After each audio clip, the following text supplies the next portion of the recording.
Primeiramente, vamos a fazer uma revisão anatômica. Temos que as vértebras espinais formam um complexo triarticular constituído por a articulação dos corpos vertebrais com seu disco intervertebral e as articulações formadas pelos processos articulares superior e o processo articular inferior da vértebra superior, que formam a articulação facetária ou cigopoficiária. Temos que a articulação facetária ou cigopoficiária é uma articulação tipo de artrose, formada por um osso subcentral que é recoberto pela cartilagem articular e uma membrana sinovial. A cápsula e o espaço articular que pode receber de 1 a 1,5 cc de líquido. Aqui temos uma estrutura importante, que é a cápsula da articulação facetária, que vai limitar o deslizamento posterior e a rotação axial durante a extensão da coluna. A articulação facetária aceita de 0 a 33% da carga, dependendo da postura.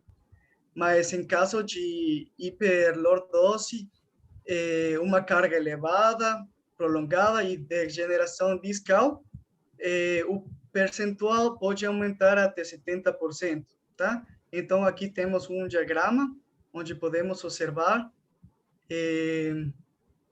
a distribuição das cargas. Então, temos articulação facetária aqui, temos a articulação do disco, do corpos vertebrais com o disco intervertebral e o complexo da musculatura e ligamentos, que vão amortiguar as forças compressivas de forma ativa e indireta.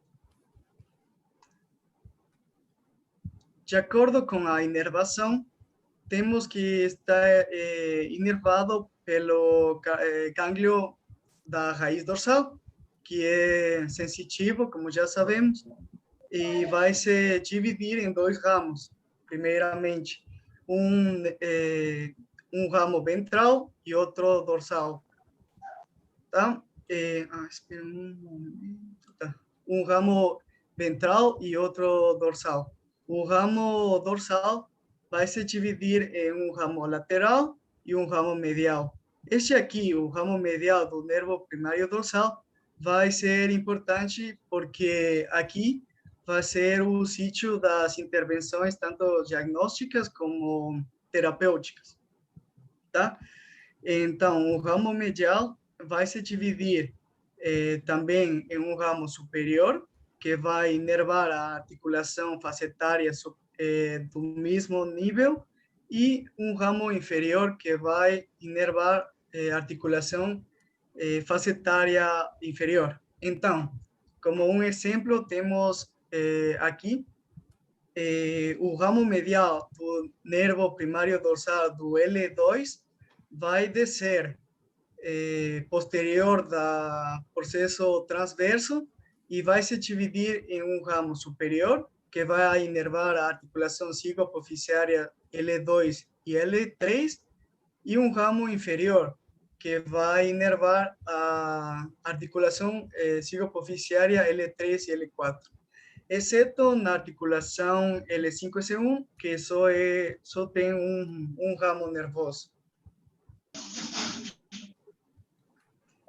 Tá? Com respeito à irrigação, temos que tudo começa com a aorta abdominal e que vai se dividir em dois ramos que vão rodear a vértebra e vai ter um nome de acordo à localização. Então, neste caso, é a artéria lumbar, que vai dar 3 ramos, um ramo espinal, um ramo anterior e um ramo posterior.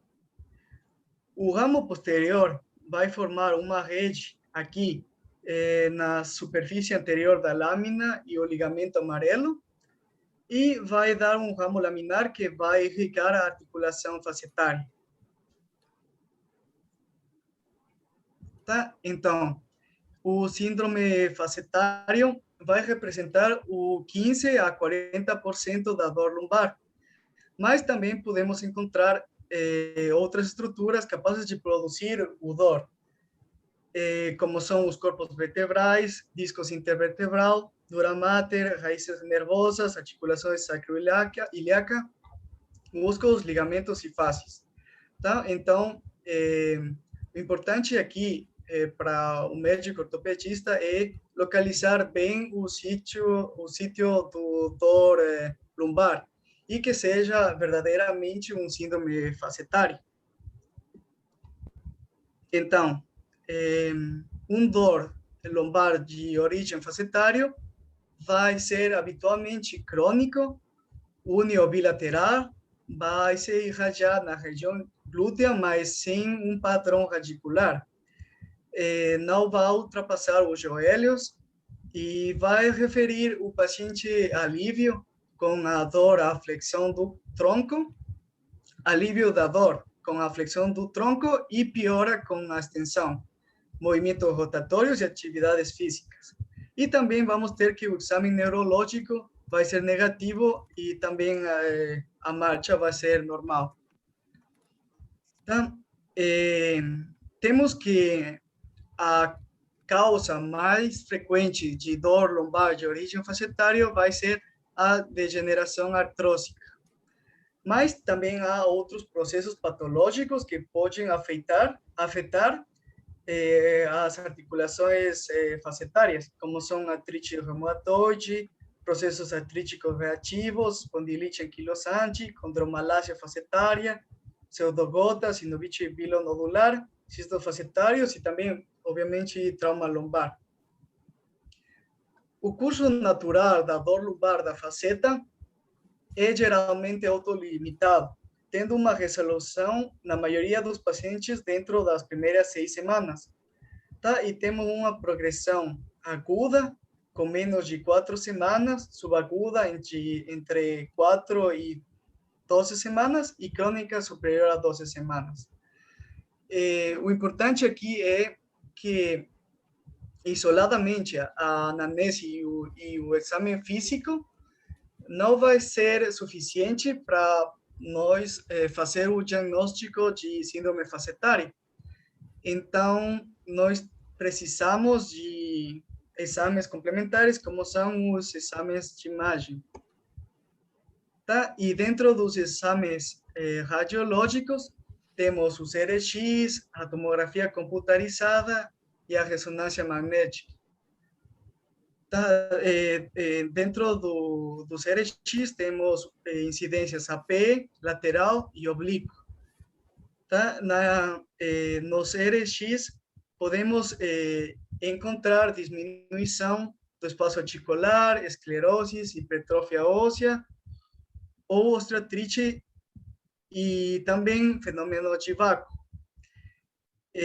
Neste caso, aqui na incidência AP, podemos observar na articulação L5-S1 uma esclerose e hipertrofia óssea aqui na articulação facetária. E aqui na incidência lateral podemos observar a diminuição do espaço articular. Aqui, bom, temos uma tomografia computarizada, mas aqui podemos observar o fenômeno de vácuo, que é formado pela destruição do tecido ósseo, que vai liberar nitrogênios, e estes vão ficar atrapalhados na articulação, tá? E nós podemos observar como radiolúcido, tá? Densidade ar. Tá? Dentro do raio-x, temos que a incidência oblíqua é a melhor para demonstrar o osteoartrite da faceta lombar. Tá? E, bom, para saber que é uma incidência oblíqua, há um sinal, que é o sinal do cão escocês. Aqui podemos observar apófisis transversa, pedículo, processo articular superior, processo articular inferior e apófise espinosa, tá? E aqui podemos observar uma parte do cão escocês com uma osteoartrite da faceta, uma osteoartrite da articulação facetária. Então, continuando, temos a tomografia computarizada, que, ademais de poder observar os cambios, a esclerose, hipertrofia óssea, podemos valorar também os elementos do canal medular, as repercussões da osteoartrite nos elementos do canal medular, o ligamento amarelo e também com uma melhor resolução, tá? No caso da ressonância magnética, temos que é a técnica de imagem com maior sensibilidade. E o importante aqui é que nós podemos fazer um diagnóstico de síndrome facetário na etapa inicial da doença, coisa que não podemos fazer com um RX, ou é bem difícil.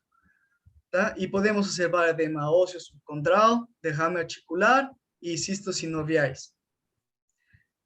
O fato importante aqui é que não há muita correlação clínica radiológica. Então, podemos encontrar pacientes com um estadio avançado de síndrome facetário, mas que não tem dor lombar. Tá? Então, temos uma classificação, de acordo com os exames de imagem, em 4 graus. Temos o grau normal, o grau 1, que é uma doença degenerativa leve, que vamos ter o estreitamento do espaço articular menor que 2 milímetros, com osteofitos, hipertrofia leve. O grau 2 vai ser uma doença moderada, já com um estreitamento de 1 milímetro, e também vamos ter erosões ósseas subarticulares leves. E o grau 3, vamos ter uma doença grave, com um estreitamento quase total do espaço articular. Temos hipertrofia severa, erosões do osso, cistos subcondrais e o fenômeno de vácuo. Tá? Então, aqui era o que estava falando, que muitas vezes os pacientes que estão no grau 3, radiologicamente falando, não vão ter a correlação clínica.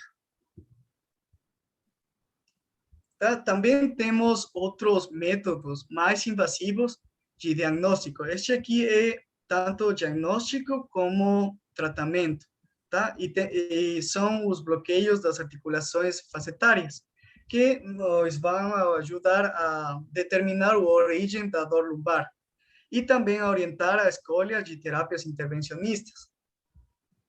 No entanto, não há dados suficientes que demonstrem uma vantagem em comparação com o uso de métodos diagnósticos não invasivos isoladamente, como são os RX, a tomografia computarizada, a ressonância magnética. Também há outro tipo de bloqueio que se chama o bloqueio duplo ou bloqueio comparativo, que vão usar 2 tipos diferentes de anestésicos. Por exemplo, um de curta duração, que é a lidocaína, e um de duração maior, que é a bupivacaína. Tá? Então, usam lidocaína e bupivacaína e fazem uma comparação entre o alívio de dor com o efeito do fármaco. Tá? Este procedimento aumentou a especificidade num 80, não, 60 a 88%, mas só tem sido testado nas articulações cervicais, mas não tem dados suficientes na articulação lombar. Muitos autores dizem que é porque a prevalência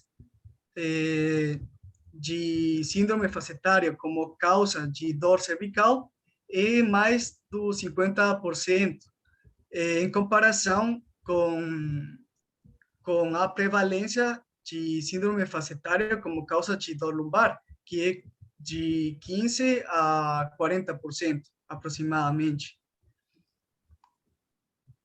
Tá? E também, obviamente, para fazer esses procedimentos, nós temos que ter uma boa correlação clínica imagenológica. Tá? E dentro do tratamento, temos de não invasivos, como são repouso relativo, fisioterapia, acupuntura, analgésicos e os corticoides. E os tratamentos minimamente invasivos, temos infiltração intraarticular, bloqueio do ramo nervoso e neurotomia por radiofrequência. Tá? Que esses aqui são agora por uso ortopedistas. E também os invasivos, temos a denervação por cirurgia aberta, artrodese com parafuso pedicular e fixação translaminar e afacetária. Tá? Então, para uma doença aguda, podemos ter sucesso com um curto período de descanso e interrupção das atividades que causam dor e um curso curto de analgésicos.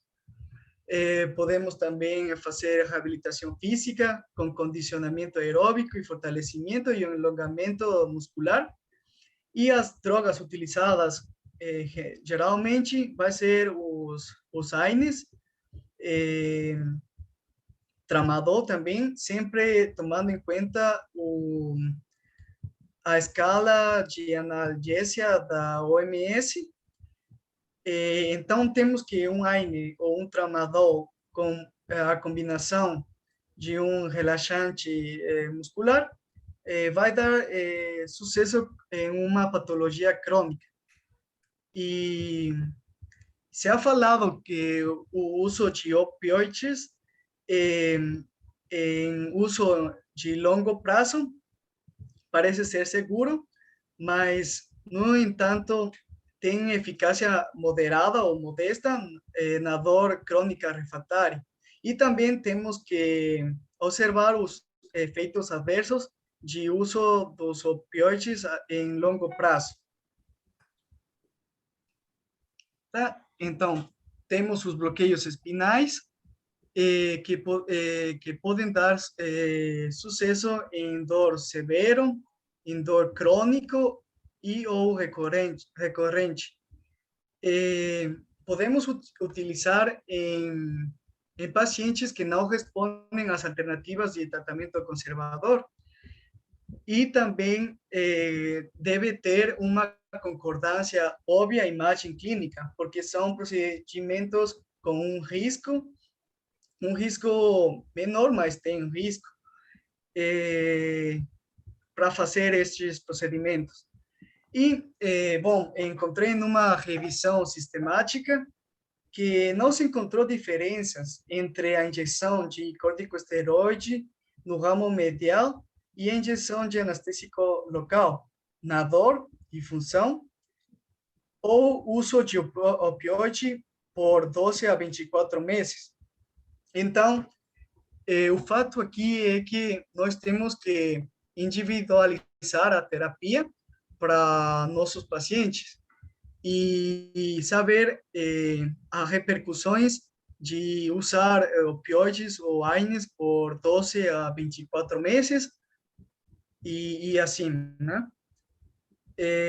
Também temos métodos invasivos, que, bom, vai ter os riscos da cirurgia, hemorragia, bom, sangrados, eh, também infecções e o risco próprio do paciente para uma intervenção cirúrgica, mas vai ser uma ferramenta eficaz para o tratamento sintomático da dor lombar crônica, desde que a seleção do paciente seja realizada de uma forma eficaz. Tá? Isso quer dizer que devem ser pacientes que tenham a sintomatologia, a evidência radiológica documentada para ter sucesso com um método invasivo como é a cirurgia. Muito obrigado. Muito bem, meus parabéns. Meus parabéns. Obrigado. Volta, tira o compartilhamento aí. Como faz? Isso.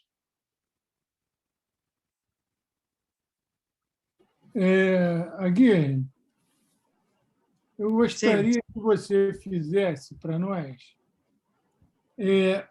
um resumo do primeiro atendimento, que chama Atenção Primária em português.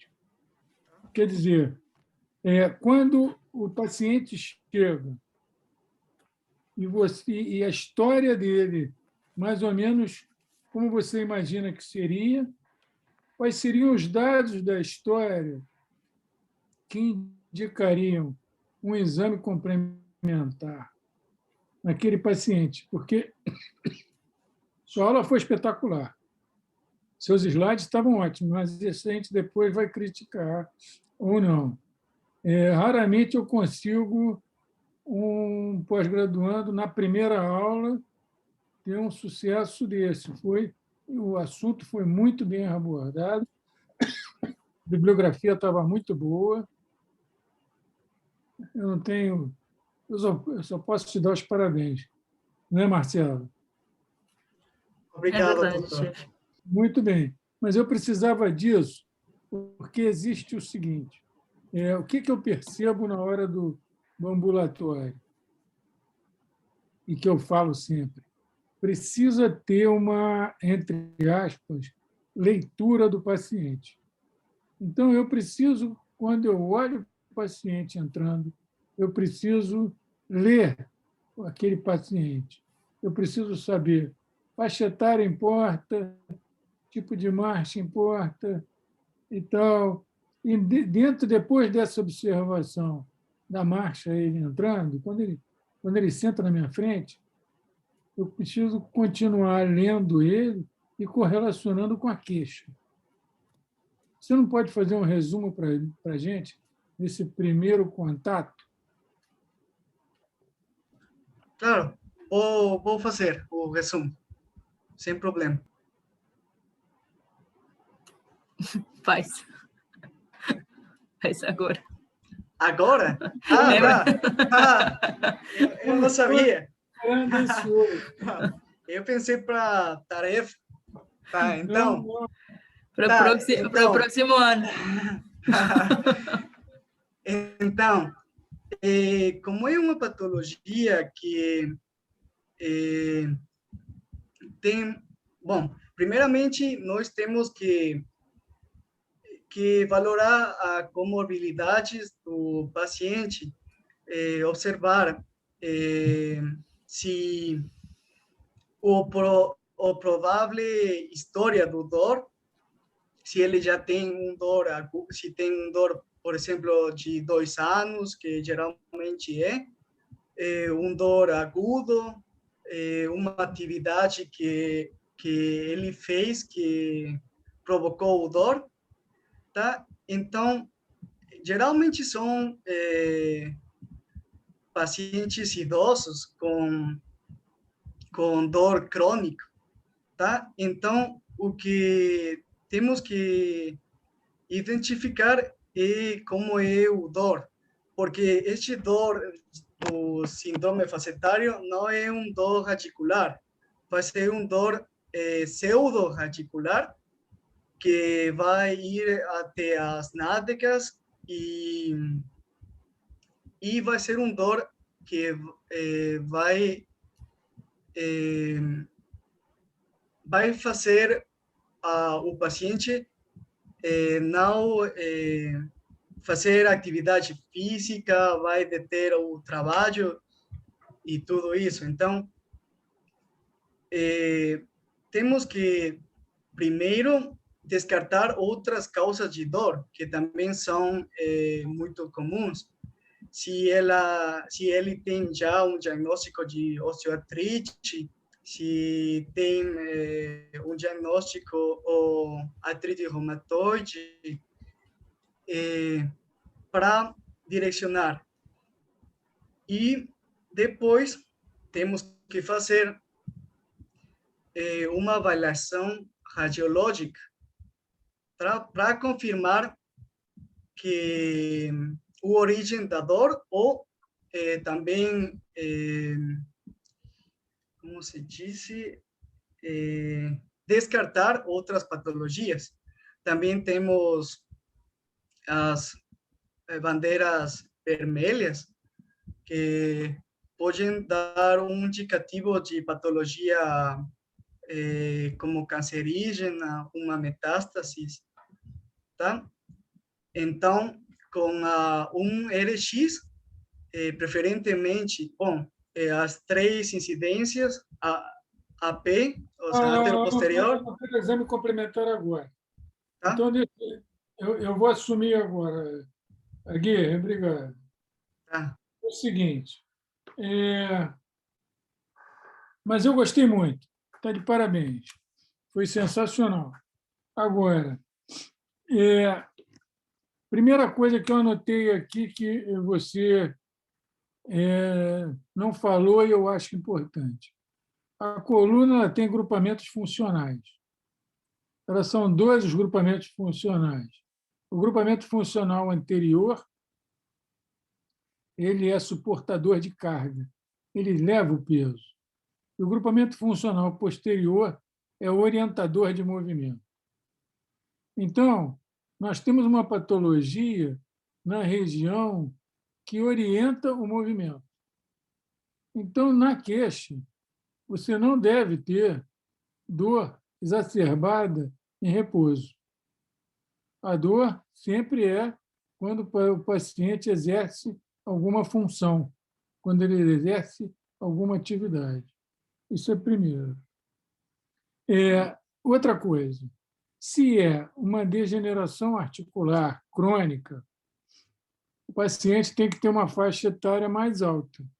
Quando você vê uma dor lombar no paciente abaixo da 4ª década, a hipótese diagnóstica mais provável não é síndrome facetária. Não é?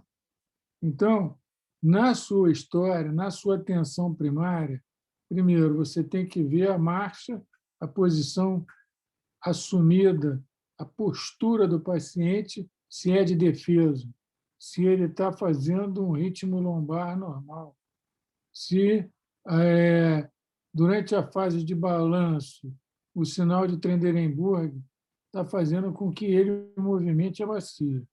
Se ele está andando sem essa movimentação, já se fala a favor de uma alteração no grupamento funcional orientador de movimento. Então, a idade é importante, a queixa é importante na atenção primária. Aí você falou, brevemente, de sinais radiculares. Ele não deve ter sinais radiculares, mas essa raiz nervosa que você citou aí, ela tem uma ligação com a raiz nervosa principal. A inervação facetária tem uma ligação com a raiz nervosa principal, com o tronco principal da raiz nervosa. Se aquela síndrome ela está em fase aguda, o processo inflamatório local pode alterar a raiz nervosa principal e se manifestar com alguma irritação dessa raiz. Raramente acontece síndrome facetária com irradiação de raiz na coluna lombar, porque a coluna lombar ela tem um espaço muito grande e a medula é muito fina, já é mais fina ali.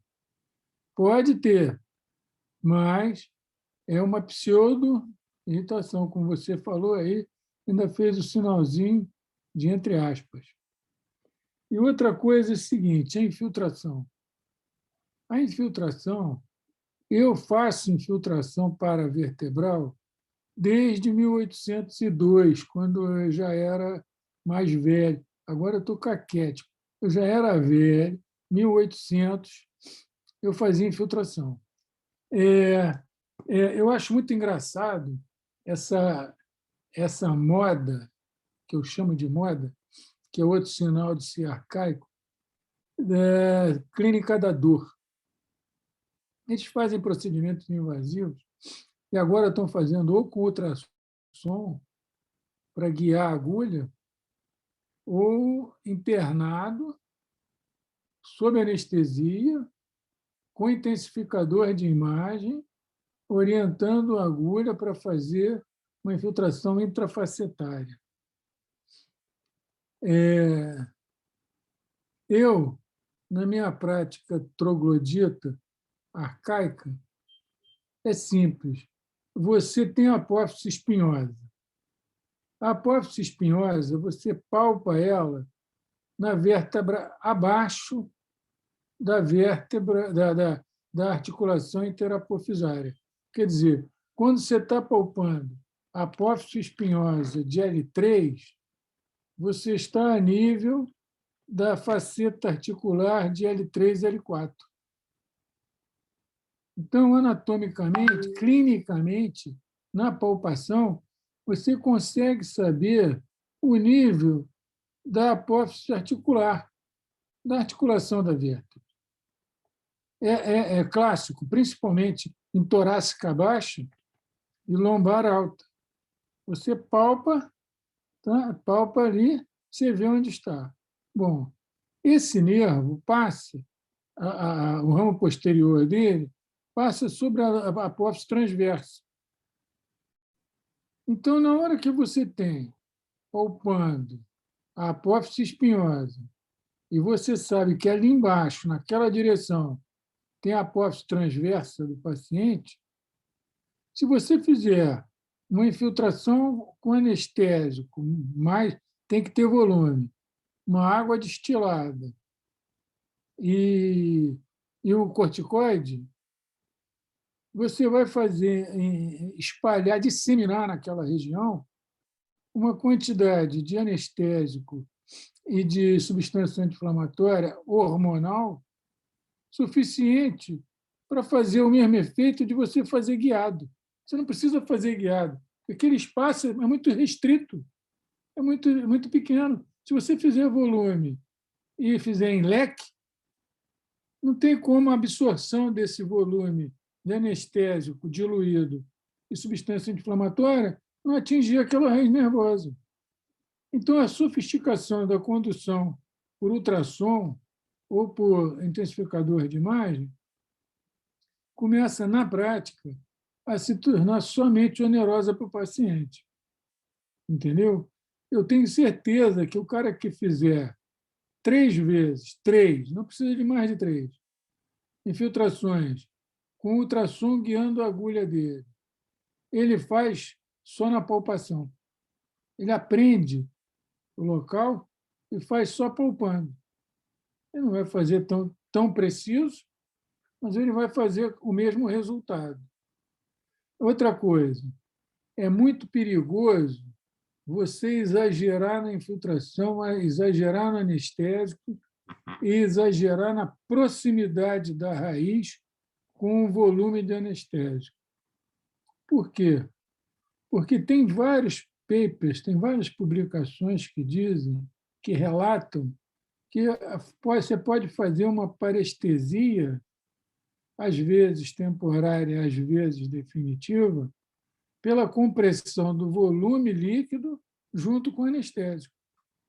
Então, se você chegar... Eu já vi um caso de uma analgesia pós-operatória de joelho numa rótula luxável de uma menina de 13 anos. A menina tinha luxação recidivante de patela, estava muito instável, foi uma indicação cirúrgica inevitável, e aí o anestesista, no pós-operatório imediato, ainda na sala, ele fez um bloqueio de ramo sensitivo do nervo fibular profundo, com ultrassom. E isso deu uma anestesia numa área da perna dela, e já tinha 3 meses sem voltar. E ninguém falou nada para ela. Ela estava com uma anestesia na área do fibular profundo. Como ele é simplesmente sensitivo, não tinha sequela motora nenhuma, mas tinha uma anestesia. Então, essa infiltração, essa busca pela analgesia com procedimento invasivo guiado, tem que ter experiência, não pode aprender no paciente. Tem que ser uma pessoa experiente. Outra coisa, eu fiz há muitos anos, eu tinha uma anestesia. Quando eu falo muitos anos, é muitos anos mesmo, antes de você nascer aqui. E essa anestesista ela tinha dor lombar. Todo mundo tratava e eu ficava bem quieto. E ela chegava num ponto, chamava-se Rita, que ela ia escondido lá no meu consultório, porque meu chefe tinha ciúme. Meu chefe era o máximo do ortopedista do Brasil inteiro. Tinham 2 pessoas, 2 ortopedistas famosos, um era ele.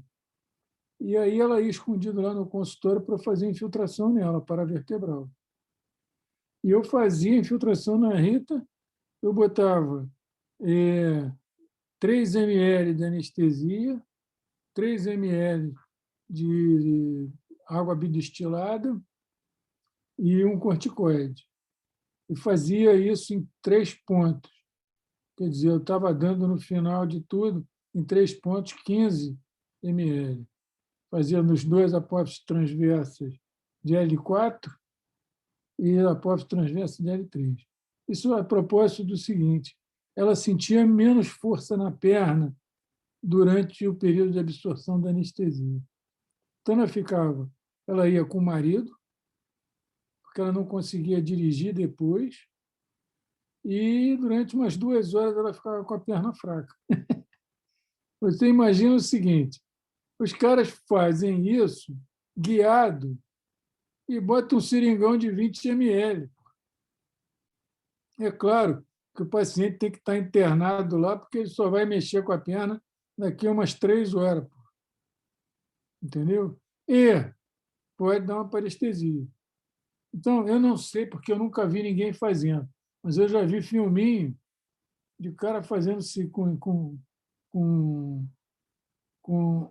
intensificador de imagem, paciente anestesiado, e ele fala assim: queima.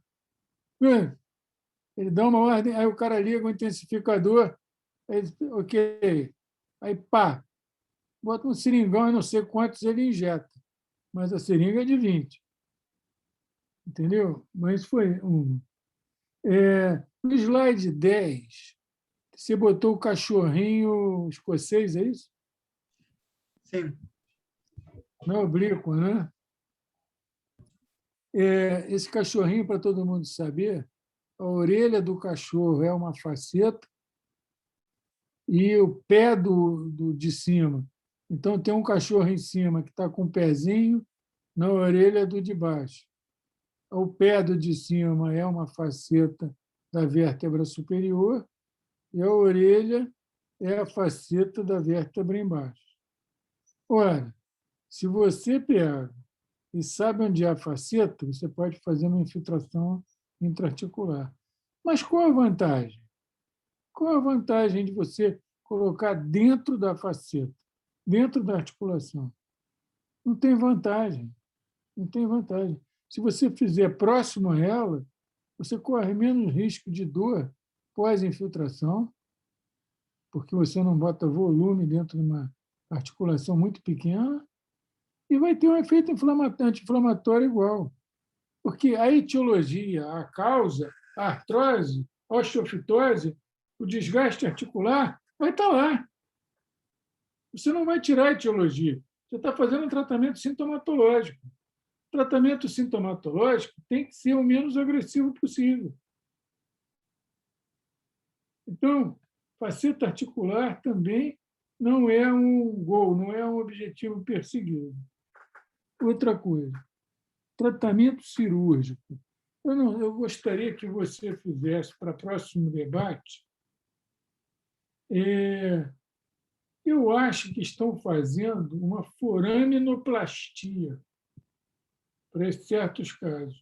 Quando existe uma artrose muito avançada com uma síndrome compressiva radicular, por síndrome facetária, eles estão indo lá gastando forame com um procedimento minimamente invasivo. Ele vai lá e desgasta o forame para ampliar o forame. Como eu só tenho isso de ouvido, eu não li nenhum trabalho, eu gostaria que você fizesse um levantamento para a gente, rápido, de uns 10 minutos, 5 minutos, para fazer um levantamento bibliográfico para quem quiser depois consultar. Você faz um pequeno resumo e dá a bibliografia para a gente e acabou. Sem comentário. Tá bom? Outra coisa. As suas lâminas do tratamento estão muito cheias.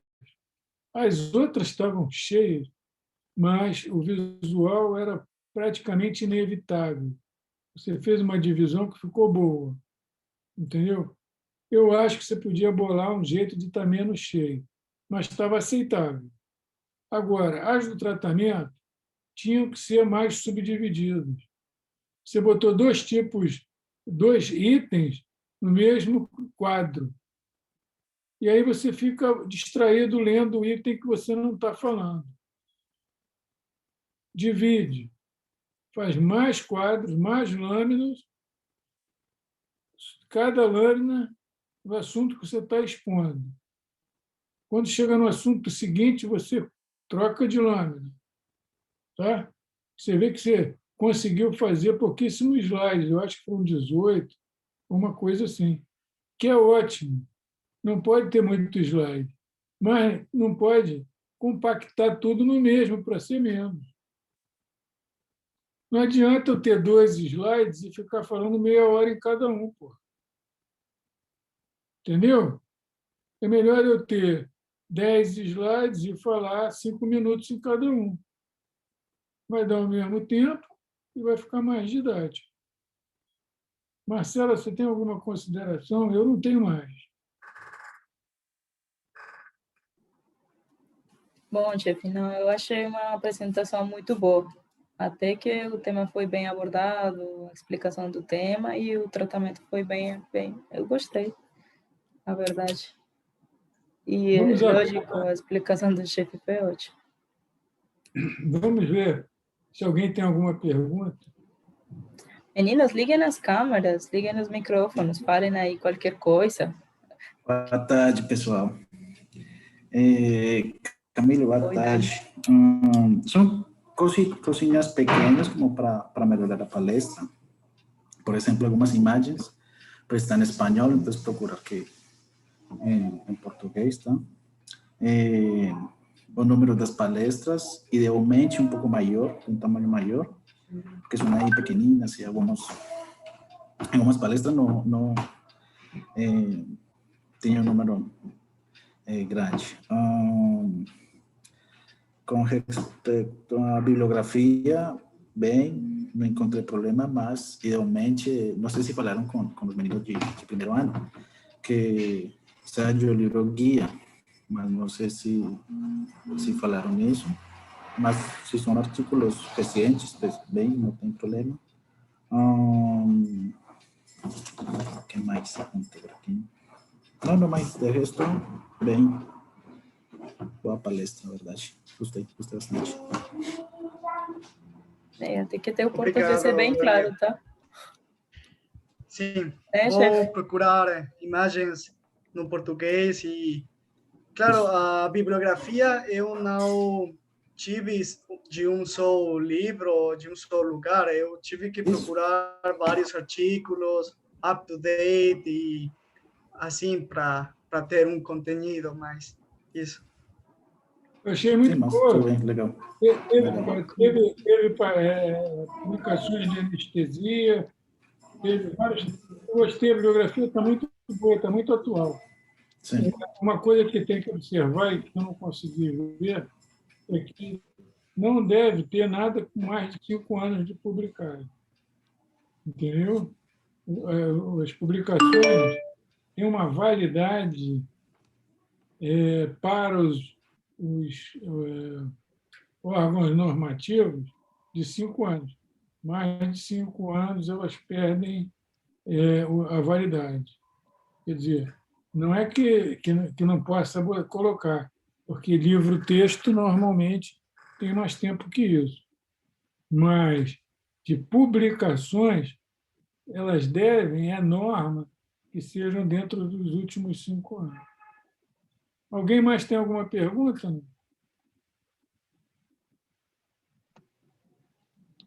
Não, professor, para ser a primeira aula dele, acho que foi muito bom, explicou muito bem algo de anatomia, de faltar de como é sintomatologia. Mas, em geral, foi muito bom a palestra. Eu gostei muito. Eu também gostei muito, aprendi uma opção de coisa. Mais alguém tem pergunta? Boa tarde, pessoal. Sim, tenho uma pergunta para o Camilo, e se ele não responder, para diretamente para o Marcelo, para o professor. Quero saber qual tipo de fisioterapia que a gente manda para esses tipos de pacientes. Qual o mais recomendado aí nesse caso de reabilitação? Eu prefiro duas. Eu prefiro tanto RPG como hidroginástica. Mas tem algumas outras de reabilitação postural, analgesia, tipo fortalecimento da musculatura paravertebral. Ela também ajuda bastante. Mas, em resumo, hidroginástica e RPG, que é reabilitação postural global, elas ajudam bastante para esse paciente. Ajuda muito a perda de peso, a barriguinha de mais ainda, porque começa a puxar, né? Igual que grávida. Mas essas duas eu gosto. Só que a RPG normalmente é mais cara que a fisioterapia normal. Então, se o paciente vai na fisioterapia normal, pode ser só fortalecimento da musculatura paravertebral e analgesia. O chefe manda normalmente. Assim, o princípio é o seguinte: é preciso mobilizar as apófises sem carga do peso corporal sobre elas. Quanto mais você conseguir uma flexibilidade da região afetada, mais possibilidade da dor desaparecer ou não voltar. Então, existe, Marcelo, uma coisa que se chama hidroterapia. É uma hidroginástica dirigida por uma fisioterapeuta individualmente dentro d'água. Ela faz uma fisioterapia, chama hidroterapia. Ela faz uma fisioterapia, uma espécie de pilates dentro d'água. Entendeu? Então, ela segura paciente. Alguém falou alguma coisa? Oi, Júlio. Ô, professor, foi sem querer, professor. Estou no plantão aqui, apertei para abrir o microfone. Então, a hidroterapia é ótima. Agora, o RPG depende da idade, o paciente não aceita, entendeu?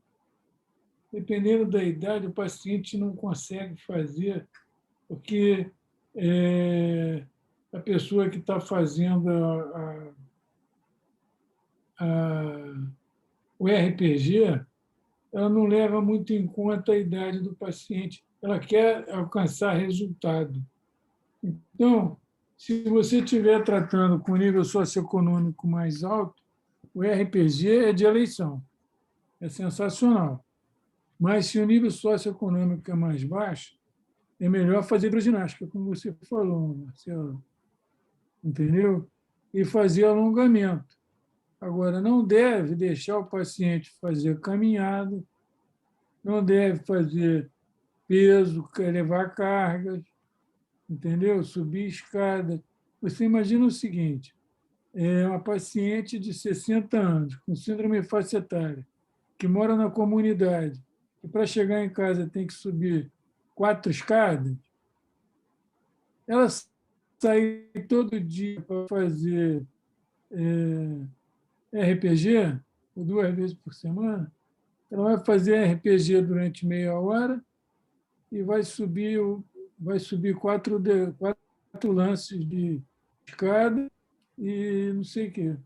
Quer dizer, ela vai gastar muito mais energia para ir e voltar no tratamento do que ela vai ter de resultado do tratamento. Então, tem que ter um balanço nessa história. Entendeu? Viu, César? Eu acho que a hidroginástica, o RPG e a hidroterapia são os tratamentos de eleição. Entendi. Mas não são indicados automaticamente para todos os pacientes como uma receita de bolo. Cada paciente é um paciente. Cada paciente tem uma conjuntura, um nível social e tem tudo, entendeu? Entendi, sim. Não dá para você fazer uma receita de bolo. Quer dizer, eu e a Marcela chegamos, olha, toda síndrome facetária você faz RPG e hidroginástica. Não. Cada caso é um caso. A base não pode fazer movimentos, exercícios com o peso corporal se exercendo pela vértebra, pela articulação intervertebral, e o grande objetivo é um aumento de flexibilidade daquele sítio da coluna. Show. Obrigado, professor. Marcela, vamos em frente. Vamos. Aí vai David. Mas, Sebastião, você fez o levantamento que o David, que o chefe pediu há 15 dias? Eu fiz a pesquisa, só que não sabia bem como dirigir. Você se lembra, chefe, que era para falar sobre o levantamento do tratamento com corticoides nas enfermidades degenerativas. A verdade, de forma geral, os corticoides são muito usados em todas essas enfermidades na atualidade, não só para ortopedia. É um medicamento que, se bem ele existe faz muito tempo, ainda é um medicamento que se usa tanto para enfermidades, incluso infecciosas, com pacientes com sepsis, pacientes com artroses, pacientes com enfermidades autoimunes. Então, minha pergunta agora é, eu posso preparar uma palestra bem dirigida com o que o senhor quer que eu faça, porque o material é muito grande. Então, eu achei, de forma geral, como se faz como se fala, quando a gente vai atirar os corticoides, como é a recomendação para ir nesse degrau de corticoides. E também procurei o uso corticoideo na ortopedia e não tem documentação do uso sistêmico. Sempre eu uso local, na forma de infiltração. E, nesse caso, eles dão recomendações de uso, do período da infiltração, de quanto tempo deve ter entre infiltração e infiltração, dependendo de cada patologia, mas não tem uma recomendação de levantamento. Eu acho que os efeitos secundários, nesse caso de infiltração, são muito baixos. Então, eu posso preparar uma palestra bem direitinha com o que o senhor quer que eu prepare. Eu posso preparar sistêmico, só que não tem muito a ver com ortopedia, é mais com outro tipo de enfermidades.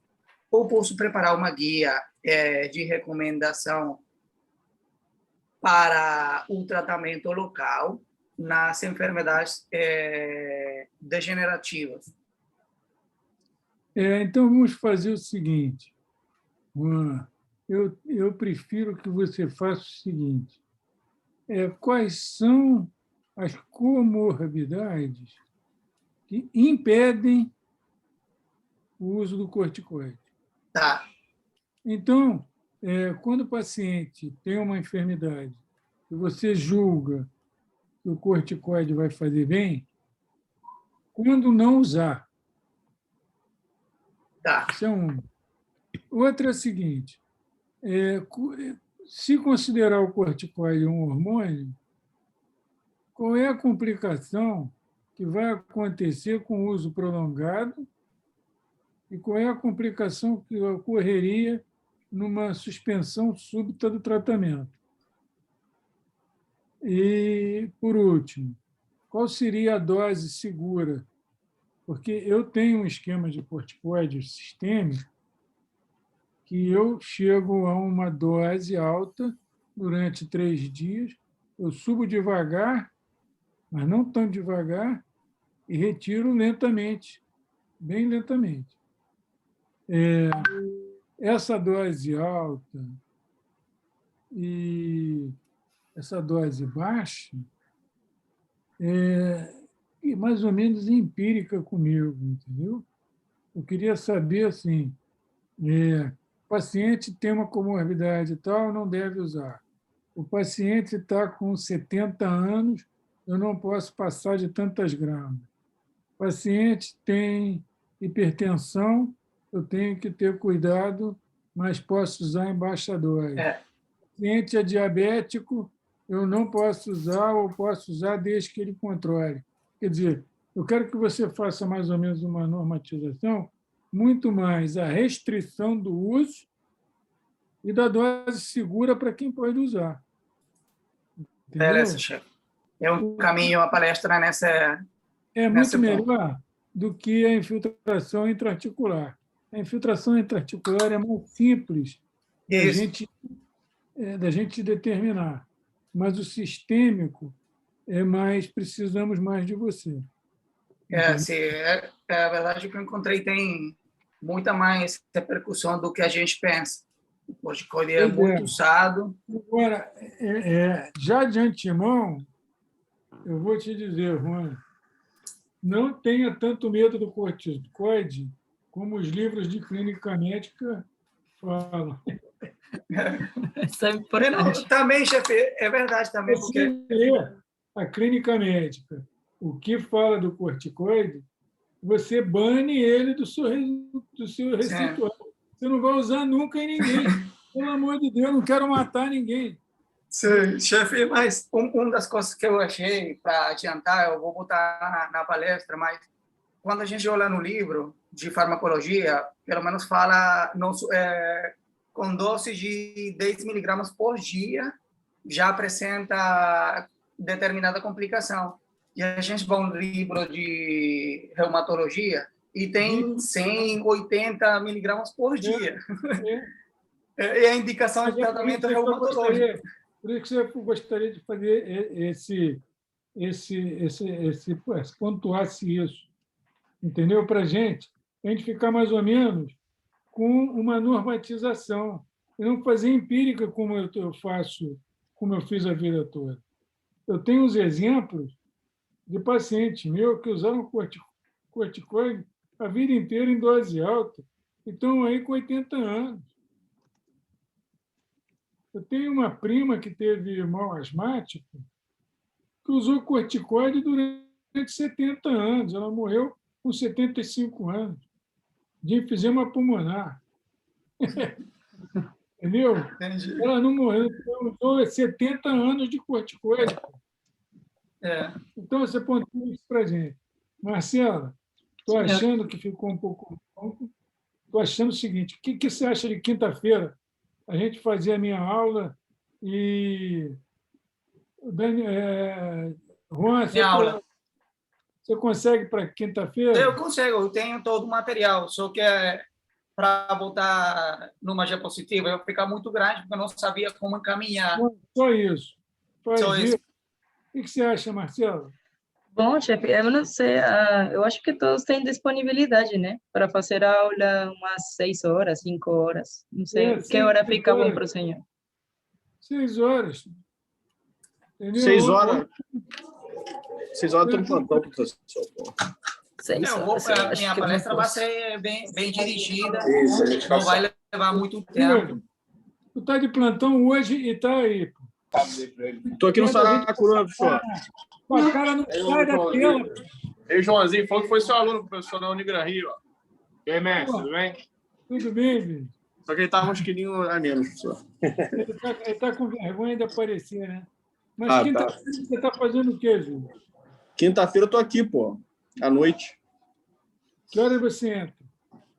7, mas quinta-feira eu tô lá no Albert também, professor, no centro cirúrgico, com a galera. Mas eu acho que unanimidade de horário não tem nenhum, né? Não tem nem discussão, né, professor? Não, você sabe que Eu tem me adapto, não tem problema não. tem um pós aqui, que é o Daniel, eu acho, que ele grava a palestra e ele pode mandar para você. Pô. Tá, tudo bem. Não, Eu eu estou vou gravando eu viro. aqui, chefe, mas sim. Não tem um branco desse aí que grava e que distribui depois, não? Tem. Bota no Eu tenho YouTube. aqui. Bota Pessoal, as aulas presenciais vão voltar quando? O senhor tem previsão? 10 de abril, garoto. 3 de abril? Depois não vem dizendo que não foi avisado. É, porque o pessoal me panela nessa porcaria. Se você foi avisado, levanta a mão, quero ver. Foi avisado. Tá gravado, o pessoal me Júlio. panela aí, pessoal. Tem uma panelinha. Depois faz cara de cachorro que caiu da mudança. Ai, eu não fui avisado. Pô, você é o que, meu amigo? Você já tranquilo. viu cara de cachorro que cai da mudança? Não, eu sou tranquilo. Tá tranquilo. Já tô ciente já, para não ter estresse E depois. aí, a gente grava quinta-feira e bota no YouTube. Daniel, Oi, chefe. Daniel, Davi? Davi. Deixa eu ver. Não, é Daniel. Olá, Não, tô aqui. Tá. Eu tenho a aula gravada, chefe. Eu boto no YouTube, eu faço para o Richard, Ivan e John, que estão no centro cirúrgico hoje. Pronto, faça hoje e vamos fazer quinta-feira, que aí a gente faz de 1 hora também, porque nós já estamos com 1 hora agora. Tá. E nós ficamos esperando 10 minutos para começar, né? Sim. Aí a gente faz quinta-feira. E mesmo o Gaspar não podendo, eu acho que está muito longe essa aula presencial. Entendeu? Poderia ser agora o 27, né, chefe? Sem ser esse pode sábado hoje.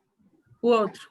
Sem ser esse sábado, o outro. Então, vamos fazer uma aula presencial, vamos selecionar casos clínicos. A gente precisa se reunir fisicamente, entendeu? A gente está se reunindo para ver os básicos, que eu comentei com o senhor também.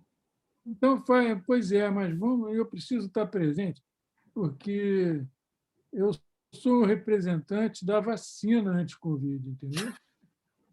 Onde eu estou não tem Covid. É isso aí. Então, é uma vacina ambulante. Covid foge de mim que se pela. Entendeu? Já esteve do meu lado várias vezes e não colou.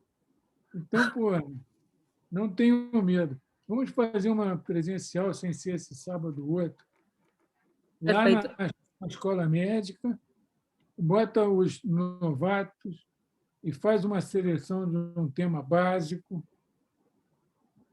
Entendeu? Qual é a sua próxima agora? É sábado?